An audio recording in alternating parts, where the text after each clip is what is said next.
और अब चलिए बात करते हैं सूरजपुर की, जहां पे जवाहर नवोदय विद्यालय में छात्रों से मारपीट का मामला सामने आया है।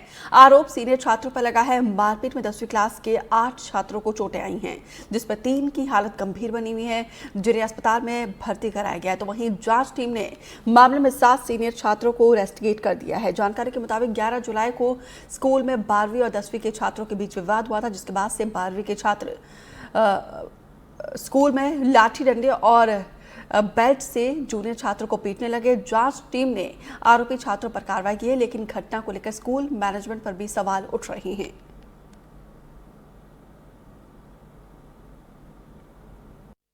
ब्रेक से आया तो वहाँ पे क्लास में जाने के लिए जगह नहीं था, तो उसी के लिए वहीं पे रुक गया था।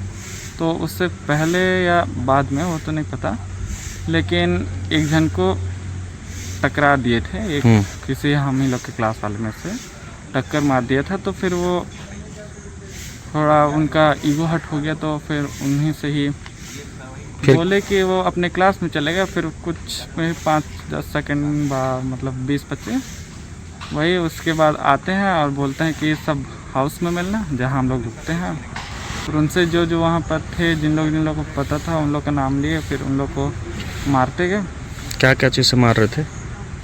हाथ में जो मिलता था, बेल्ट मिल गया या पाइप मिल गया या छड़ी वगैरह। कितने लोग थे लगभग उन लोग? 7। 8 बच्चे आगे आए कि हमारे साथ मारपीट की गई है। हमारे यहाँ मारपीट से संबंधित घटनाओं की जांच के लिए एक समिति का गठन होता है, जिसमें एक लीगल रिप्रेजेंटेटिव रहे, जिससे बच्चों के बारे में भी सही डिसीजन लिया जा सके। और एक हमारे पेरेंट टीचर काउंसिल मेंबर होते हैं, उन पेरेंट टीचर काउंसिल मेंबर भी आए। एक हमारे विद्यालय डॉक्टर वो भी आए। तो हमने जांच की, तो उसमें ये पता हुआ कि बच्चों ने उनके साथ मारपीट की है।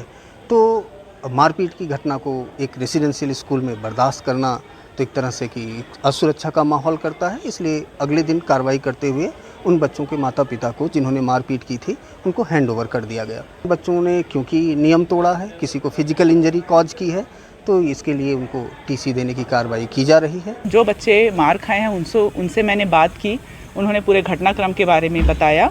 और जो बच्चे अब 12 के बच गए हैं, आगे अनुशासन रखना जिनकी जिम्मेदारी है, उन सब से हमने बात की है और थोड़े कड़े शब्दों में और थोड़े भावनात्मक रूप से हमने उनको समझाया है और बताया है कि वो यहाँ पर अनुशासन का पालन करें। यहाँ पर मेरे साथ चौकी प्रभारी भी उपस्थित है। हम आसपास के एरिया पर भी उनके साथ विजिलेंस बढ़ाएंगे और कोई भी अगर बच्चों के साथ इस तरीके का सहयोग प्रदान करता है, उनको नशीली चीज़ें उपलब्ध कराता है, तो उसके खिलाफ या तो वो गांव का आदमी हो या नवोदय विद्यालय का स्टाफ हो, उनके खिलाफ नियमानुसार कार्रवाई हम करेंगे।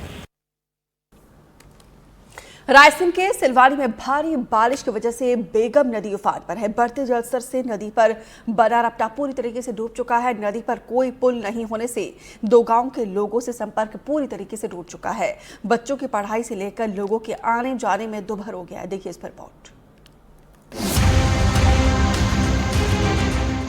मूसलाधार बारिश के बाद उफान मारती जलस्तर की ये तस्वीरें रायसेन में बहने वाली बेगम नदी की हैं।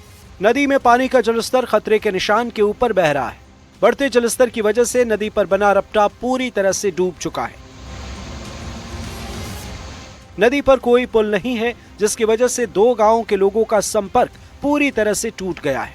पानी का जलस्तर बढ़ने से करीब 2000 लोगों का आना जाना दुभर हो गया है। गांव के लोग अपनी जान जोखिम में डालकर इसी रपटे से नदी पार करने को मजबूर हैं। तस्वीरों में आप देख सकते हैं पानी का बहाव कितना तेज है। किसी भी वक्त कोई बड़ा हादसा हो सकता है। गांव में पढ़ने वाले बच्चों की पढ़ाई प्रभावित हो रही है। ग्रामीण नदी पर पुल निर्माण की कई बार गुहार लगा चुके हैं, लेकिन अभी तक इनकी मांगों को पूरा नहीं किया गया है। पुल की समस्या बहुत है। यहाँ पर बच्चों को पढ़ने के लिए परेशानी होती है। कलेक्टर से लेकर तमाम अधिकारियों को ज्ञापन दिया, मगर पुल बनने की कोई संभावना नहीं है। ये बीच में खंभा खड़ा हुआ है नदी के अंदर, ये भी गिरने की इसकी भी संभावना है। ये रपटे बनने से साहब बहुत परेशानी हो रही है। बच्चे स्कूल नहीं जा पा रहे, ना कोई बस्ती का इधर उधर जा पा रहे हैं। बहुत परेशानी है रपटा बनने से। तमाम सरकार को भी, सबको, कलेक्टर को, सबको सूचना दे दी जा, सबको दे चुके, मगर कोई सुनवाई नहीं है।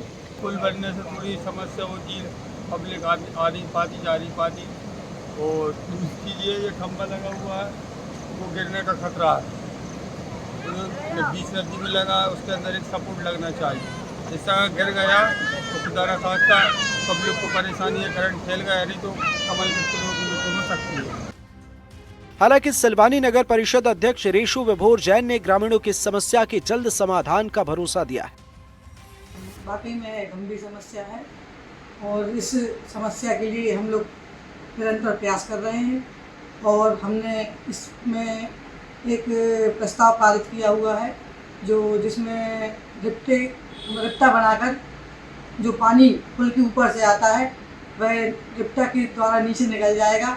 वैसे तो यह पुल का निर्माण एक बड़ा कार्य है जो PW द्वारा किया जाना चाहिए, जिसमें लोगों की यह समस्या पूर्ण रूप से खत्म हो जाए।